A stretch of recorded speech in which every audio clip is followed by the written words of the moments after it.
On est de retour pour la seconde partie des experts avec mes trois invités du jour, Erwan Tison, Olivier Lianci et Olivier Redoulès. Merci à tous les trois d'être ici sur ce plateau. On continue le débat. Avec vous, Olivier Lianci, on disait que ça fait des décennies qu'on essaye d'orienter l'épargne abondante des Français. On a 19% de taux d'épargne aujourd'hui, c'est absolument massif. On essaye d'orienter vers le financement de notre économie et on n'y arrive pas. Tout ça part beaucoup dans l'obligataire, dans la dette française en partie. Qu'est-ce qui cloche ? Qu'est-ce qu'on peut faire pour que ça fonctionne ? Alors d'abord, le constat, effectivement, il est établi depuis 15 ans. Et puis, il y a eu une volonté de politique de le faire. Je vous rappelle, Nicolas Sarkozy, Jean-Marc Ayrault, Michel Barnier, il y a quelques mois, ont tous fait des grandes déclarations. On est quand même au sommet de l'État et de la volonté politique française dans notre pays très centralisé. Et ça n'a abouti à rien. Alors, les raisons, je pense qu'il faut les trouver dans le mode opératoire aujourd'hui de la manière dont notre banque et notre assurance fonctionnent. Quand, pour la mission qui m'avait été confiée par Bruno Le Maire et Roland Lescure, j'ai interrogé quelques banques, notamment des mutualistes, ils m'ont dit que les règles jurisprudentielles, vous savez, BAL 2, BAL 3, Absolument. on a accusé ces règles-là de ne pas permettre d'investir dans l'outil productif. En fait, au niveau d'investissement qui est nécessaire, encore une fois, 2 ou 3% de notre épargne, oui. Ce n'est pas un blocage. Ça peut avoir un petit coût, mais ce n'est pas un blocage.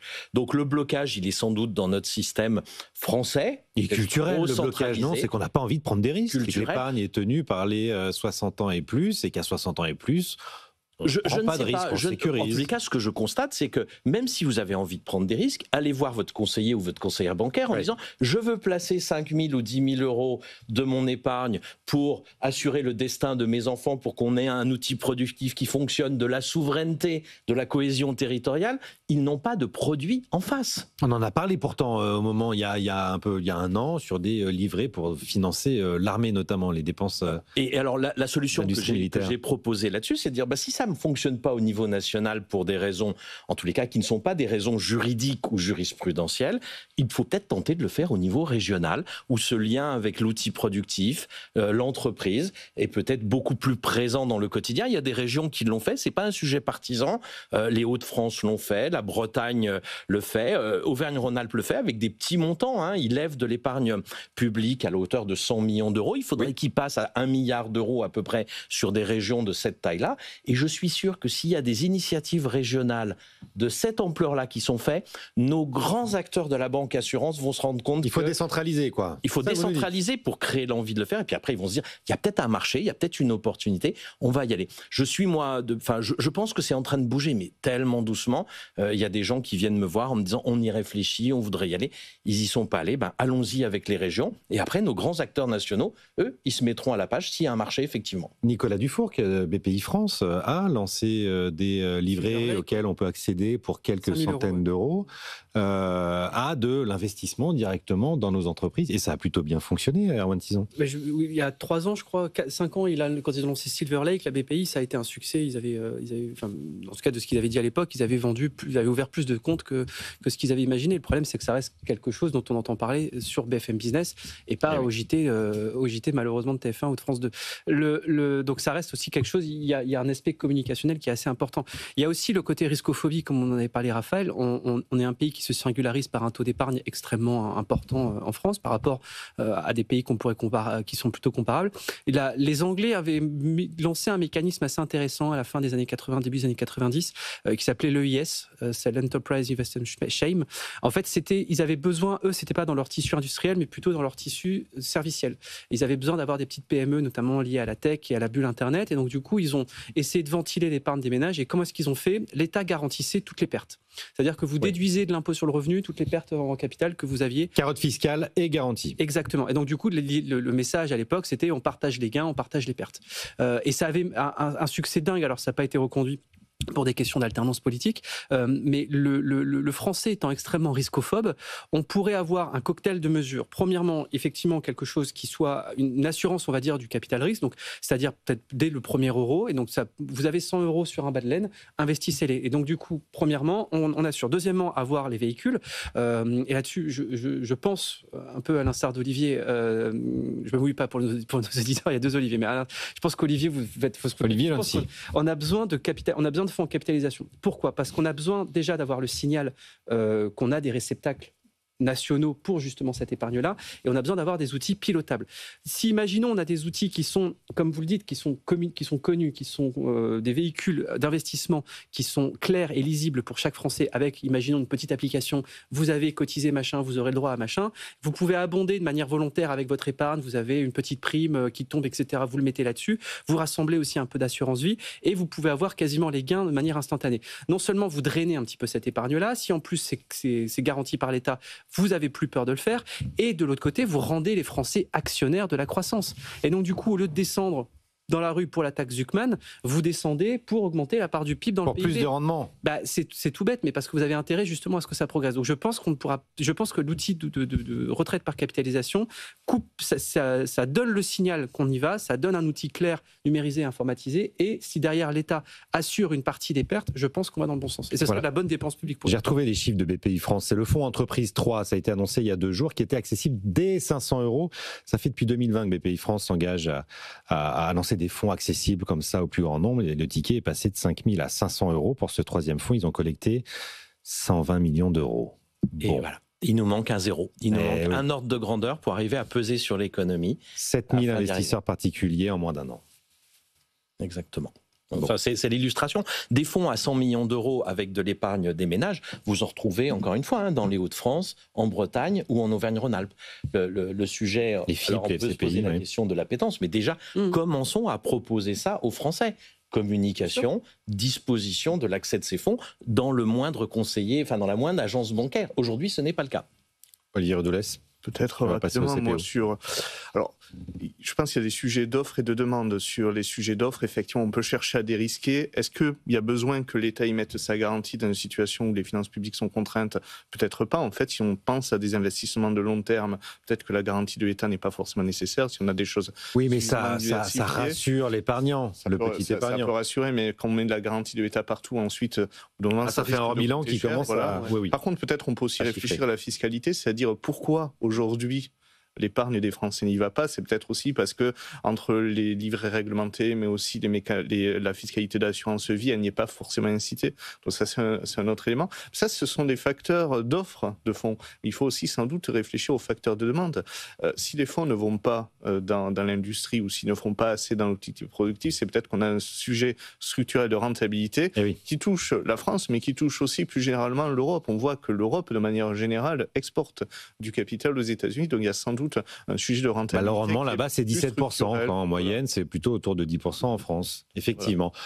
J'en viens au rapport du Conseil des prélèvements obligatoires qui a été publié cette semaine. Pour favoriser la réindustrialisation, cet organisme rattaché à la Cour des comptes propose de supprimer totalement la C3S, qui est un impôt de production qui touche le chiffre d'affaires avant qu'on ait fait le premier euro de bénéfice, et de financer cette suppression par la suppression de l'exonération des charges sur les heures supplémentaires. Est-ce que le sujet, Olivier Luancy, de la désindustrialisation qu'on connaît depuis 30 ans en France aujourd'hui, ça vient aussi de la fiscalité ? On a eu plusieurs facteurs de non-compétitivité. Je vais faire un retour en arrière d'à peu près 10 ans. Le rapport gallois avec le CICE, on avait un problème du coût du travail qui était très décalé. Alors, je ne vais pas comparer le coût du travail en France vis-à-vis de la Roumanie ou de la Pologne, mais juste même de l'Allemagne qui était décalé, à pays comparable. Aujourd'hui, on est à peu près réaligné avec l'Allemagne, on ne l'est pas avec l'Italie, on ne l'est pas avec l'Espagne, mais on est à peu près réaligné, et ça, c'est les efforts qui ont été faits. Il y a un deuxième désalignement majeur qu'on doit traiter, c'est celui de la fiscalité de production, très clairement. Si la fiscalité de production allemande était appliquée aux industriels français, ils paieraient 20 milliards d'euros de moins d'impôts. 20 milliards d'euros, c'est ce qu'il nous faudrait investir dans notre outil productif tous les ans pour nous mettre sur une belle trajectoire de réindustrialisation. Le chiffre est une coïncidence, mais il est quand même sacrément marquant. Et donc, l'idée de baisser les impôts de production et de se remettre juste dans une moyenne européenne, encore une fois, il ne s'agit pas de nous créer un paradis fiscal ou un paradis fiscal, juste s'aligner dans la moyenne européenne, c'est une nécessité. Comme vous l'avez dit, c'est un impôt que les industriels, les entrepreneurs payent avant même d'avoir gagné le moindre euro. Et donc, ce n'est pas une redistribution d'une richesse créée, c'est véritablement une taxation fixe, quoi qu'il arrive. Le petit point, il faut juste faire attention sur les impôts de production. Il faut naturellement les réduire. Attention, beaucoup financent les collectivités locales. Oui. Et par exemple, si on prend un scénario, on va dire idéal, on met les impôts de production à zéro, vous cassez le lien entre le territoire et l'entreprise qui y est implantée pour créer de la richesse. Et ce lien est essentiel. On a des problèmes d'acceptabilité de la création d'une nouvelle usine. Il faut que lorsqu'une richesse est créée dans un territoire, il y en ait une petite partie qui soit reversée à ce territoire, à ces collectivités locales, pour faire des infrastructures, des routes, des centres de formation, des écoles, voire des théâtres, des lieux culturels, pour améliorer l'attractivité de ce territoire. Donc oui à la baisse des impôts de production. Attention à ne pas casser ce lien, il est essentiel. C'est aussi un lien qui passe au travers de la CVAE, si je ne dis pas de bêtises. Exactement, c'est surtout la CVAE. Les collectivités locales la touchent. Elle devait baisser, comme la C3S, la CVAE, et puis toutes ces promesses ont été non tenues. C'est aussi un peu le problème dans l'industrie, non ? Je me tourne vers l'un ou l'autre, Olivier Rodoulès. C'est ces baisses qu'on devait avoir. On pilote un plan industriel à 10 ou 15 ans, et la fiscalité, elle, change chaque année avec des promesses non tenues. Malheureusement, ça confirme le fait que le dicton qui dit que les promesses n'engagent que ceux qui les croient. Absolument. Non, la CVAE, mais pour revenir effectivement sur... ça montre quand même, sur la période récente, des sujets en fait de comment on fait de la réforme, de la méthode de la réforme, des difficultés à faire la réforme. Le premier point quand même qui vient, et c'est ça le principal risque des baisses d'impôts de production passées, c'est qu'elles n'ont pas été financées par des baisses de dépenses équivalentes. Et là, on se retrouve dans une situation un peu celle qu'on s'était retrouvé il y a 15 ans, en 2010, où on avait baissé un certain nombre d'impôts. C'était au moment donné la suppression de la taxe, la transformation de la taxe professionnelle en contribution économique territoriale. On avait aussi mis le CIR. On s'était rendu compte en 2010 qu'en fait, que les baisses d'impôts n'avaient pas été financées. Vous avez parlé aussi des heures sup, c'est la date aussi. Et du coup, on les avait sérieusement augmentées les années suivantes. Donc ça, c'est un premier sujet. Un autre problème, par exemple, sur la C3S. La C3S, c'est un sigle un peu complexe. La contribution sociale de solidarité des sociétés. Bravo. Mais c'est surtout un impôt extrêmement stupide, parce qu'en fait, c'est un impôt sur le chiffre d'affaires qui taxe nos exportations et pas nos importations. En fait, c'est une sorte de TVA, parce qu'en fait, c'est une taxe qui s'applique sur le chiffre d'affaires. Donc, quand on achète des choses importées, on ne la paie pas. Par contre, quand on exporte, on la paie. C'est vraiment un gros sujet, parce qu'en plus, il y a un effet de cascade, c'est-à-dire qu'à toutes les étapes de la chaîne de valeur, les gens la paient. Donc, le Conseil d'analyse économique, en 2019, avait fait une étude qui montrait que la supprimer devait rapporter plus que ce qu'elle rapporte à la maintenir. Donc c'est un des rares impôts dont on peut penser qu'à long terme, la suppression est autofinancée, juste du fait des gains que l'on fait en termes d'efficacité. Bon, mais la C3S, en fait, ce qui s'est passé, c'est qu'on l'a baissé en 2016 ou 2017 sur les moins de 19 millions d'euros de chiffre d'affaires. Donc, c'est très bien. Mais de fait, mécaniquement, aujourd'hui, ceux qui la paient, c'est des grandes entreprises. Oui. Et donc, on dit... Mais notamment l'industrie financière. Notamment l'industrie financière. Est-ce que, dans l'opinion publique, un cadeau de quelques milliards pour les banques et les assureurs est acceptable ? Mais du coup, pour des raisons un petit peu d'affichage politique, en fait, on la garde à l'industrie et pour ne pas la baisser sur les très grandes entreprises et par ailleurs sur les entreprises. Donc là, on touche aux limites quand même sur la façon dont on fait la politique économique. L'industrie, justement, industrie automobile. Je voudrais qu'on fasse un petit détour avec vous, Olivier Louancy. Les Échos, aujourd'hui, font une double page très intéressante sur les pistes de la Commission européenne pour relancer l'automobile. Il y a quand même des chiffres incroyable, 3 millions d'immatriculations perdues depuis 2019 en Europe. Et la piste, ça serait de lancer des véhicules à moins de 15 000 euros. En réalité, c'est le marché de l'occasion aujourd'hui, pour essayer de relancer cette industrie. On a vu le chômage partiel à l'usine à Poissy, du côté de Stellantis, cette semaine. Il y a un vrai danger sur l'industrie automobile européenne. Quasiment une voiture électrique sur 4 vendue en Europe est aujourd'hui chinoise. Est-ce que l'industrie automobile est un exemple de ce qu'il faut s'attendre sur l'industrie plus globale en France et en Europe face à la concurrence chinoise, Olivier Louancy ? Les annonces de la Commission, elles vont peut-être dans le bon sens, il faudrait juste qu'elles se suivent de décisions. Ouais. Moi, je vous rappelle la déclaration de la présidente de la Commission européenne à Anvers devant les chimistes il y a 1 an sur le prix de l'énergie. Résultat, 1 an après, rien. Je vous rappelle le plan acier de mars dernier avec des mesures d'urgence qui, en commerce international dans l'OMC, s'appellent des mesures de sauvegarde. Une mesure d'urgence, ça se prend tout de suite. Ça fait 6 mois qu'on attend qu'ils les prennent. Donc, on peut continuer à faire des annonces européennes pour se faire plaisir. Quand est-ce qu'on passe à l'action ? Et après, sur l'industrie automobile, c'est une industrie qui est structurante, qui est diffusante dans le tissu industriel. Par exemple, on pourrait rêver de dire « Ah, on va faire moins d'auto, on va faire plus de défense ». Oui. Si on prend sur les Renault, ce qu'a annoncé Renault. Oui, mais si on prend sur les 10 dernières années françaises, notre écart de déficit commercial ou de commerce sur l'automobile, c'est 20 milliards d'euros. Sur l'automobile, moins 20 milliards, on a gagné sur la même période plus 4 milliards sur la défense.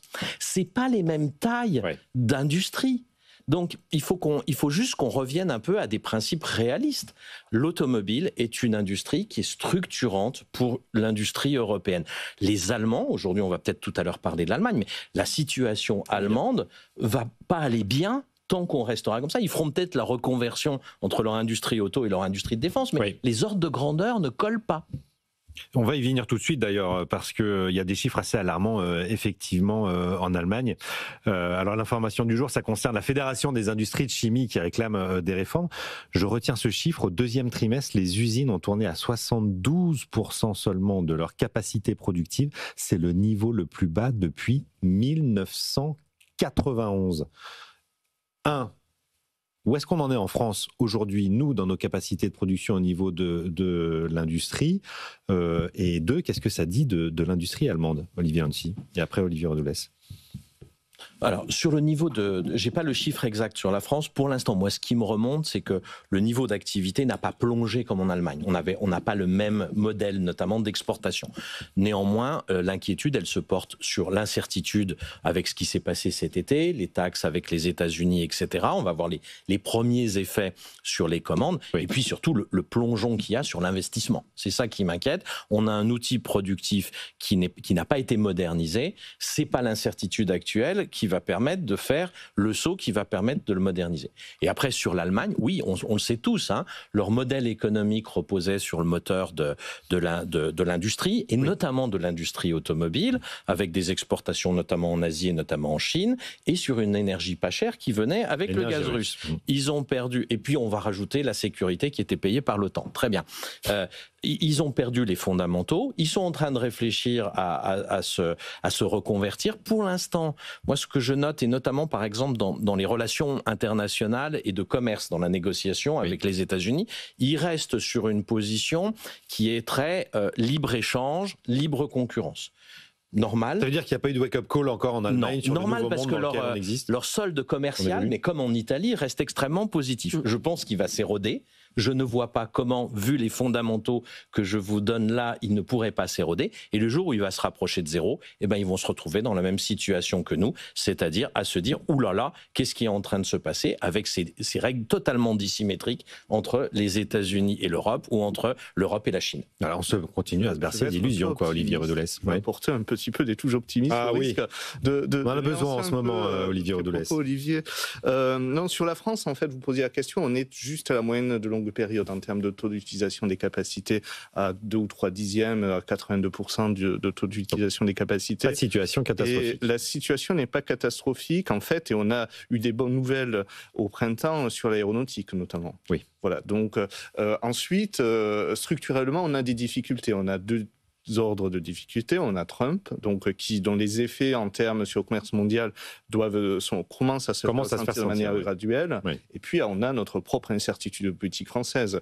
Donc ça, c'est un vrai sujet. Mais si on regarde les dernières enquêtes, juste avant, on va dire, juste avant le vote de confiance et puis ce qui s'en est passé, on avait des choses qui étaient plutôt positif, même en termes de signal que donnaient les chefs d'entreprise sur les besoins d'investissement. Vous voyez même, d'ailleurs, pour trahir un secret de fabrication, nous, on prévoit un léger redressement de l'investissement des entreprises en 2026. C'est rare que Rexecode soit optimiste. Ah oui. Donc c'est pour vous dire qu'en fait... Mais Rexecode est toujours lucide. Donc ça veut dire encore une fois que la situation politique impacte évidemment l'ambiance générale, mais l'économie continue de tourner. C'est important ce que vous nous dites là. Alors par contre, ça c'est vraiment sous grande réserve, parce qu'on a fait un sondage avec la BPI France, le Lab, et en fait, hasard du calendrier, le sondage, on a demandé aux entreprises l'impact de la certitude politique sur la décision d'investissement et d'embauche, et la moitié ont répondu juste avant et la moitié juste après à peu près. Eh bien, on voit une marge d'escalier assez nette. En fait, le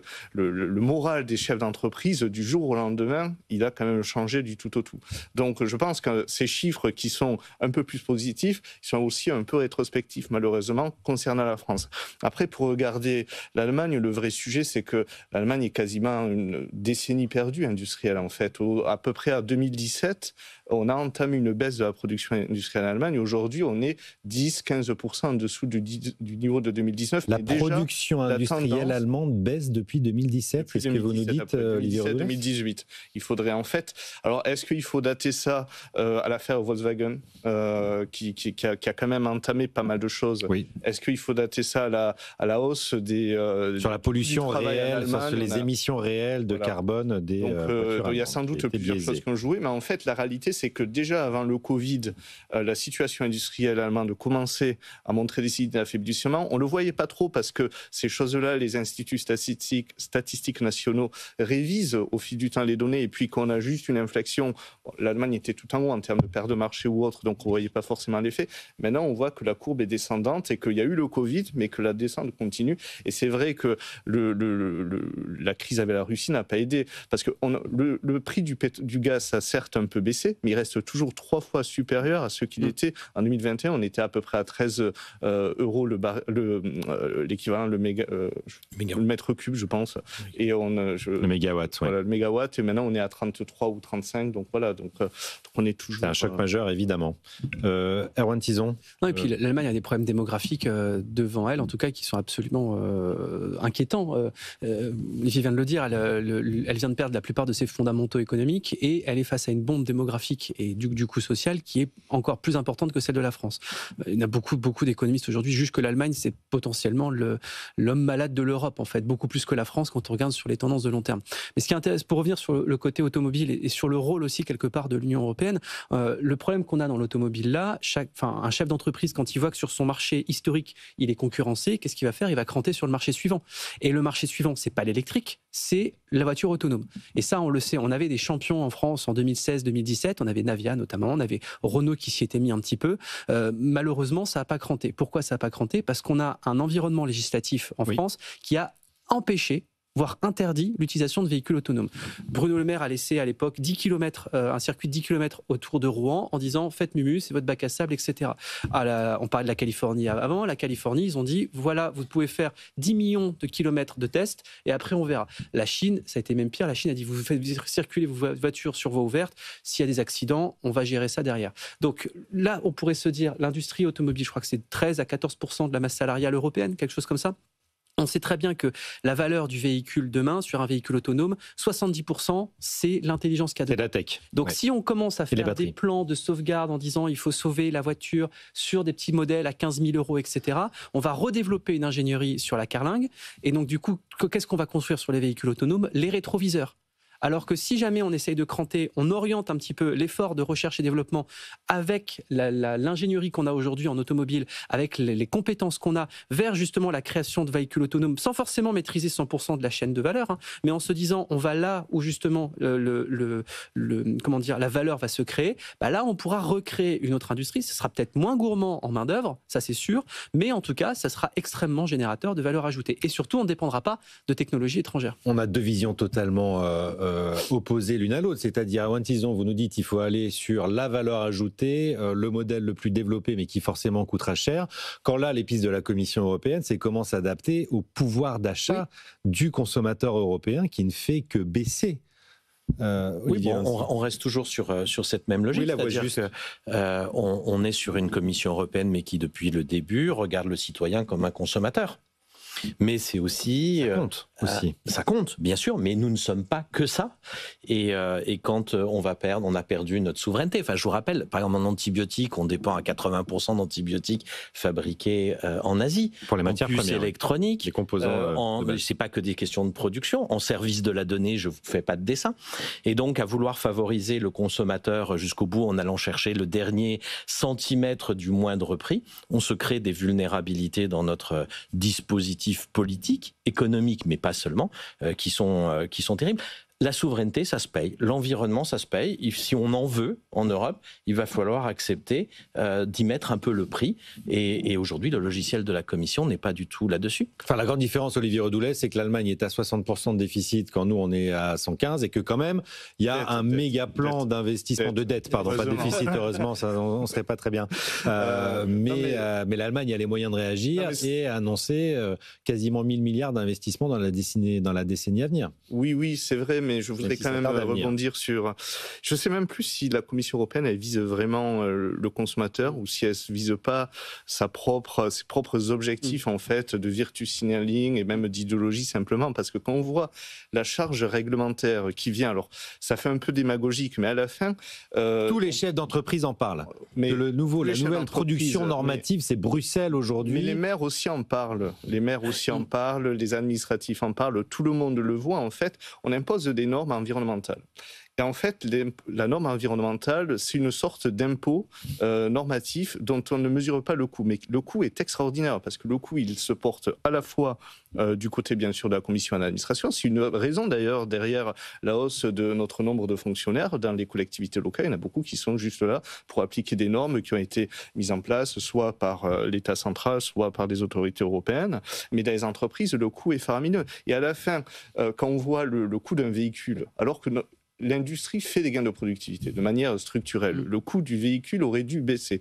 Le coût du même véhicule qui était fabriqué il y a 15 ans et aujourd'hui, il aurait dû baisser parce que l'industrie fait des gains de productivité. Le problème, c'est que ces gains de productivité, ils sont absorbés par un flot de normes qui viennent dessus, mais que ça ne suffit même pas. C'est-à-dire même quand l'industrie fait des gains de productivité, ça ne suffit pas à payer les normes qu'on met dessus. À la fin, on a des produits qui sont un peu des rêves de bureaucrates ou autres, mais à la fin qui ne correspondent ni à l'industriel ni au consommateur. Une cathédrale réglementaire, c'est ce qu'on aime beaucoup en Europe, pouvoir gérer jusqu'au dernier bouton de greffe. En fait, on est en train de tuer le marché parce qu'on est en train d'interdire sa zone d'équilibre. En fait, on est en train c'est trop coûteux pour le consommateur et pour l'industriel. Avec un exemple tout bête qu'on est en train de voir aujourd'hui, c'est celui des PFAS, une interdiction qui s'est faite sans étude d'impact et qui a des conséquences sur l'industrie, sur l'agriculture et même sur les médicaments.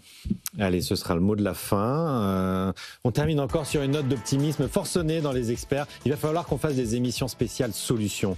Mais une fois qu'on a fait le diagnostic, on a quand même le génie européen. Mais absolument, il faut poser le bon diagnostic. Merci à tous les trois. Erwan Tizon, Olivier Lancy, Olivier Redoulès pour cette nouvelle émission passionnante. Quant à moi, je vous retrouve lundi prochain, 10h, 11h sur BFM Business. Tout de suite, Tout pour investir, animé par Christopher Denbick. Bonne journée à tous et bon week-end.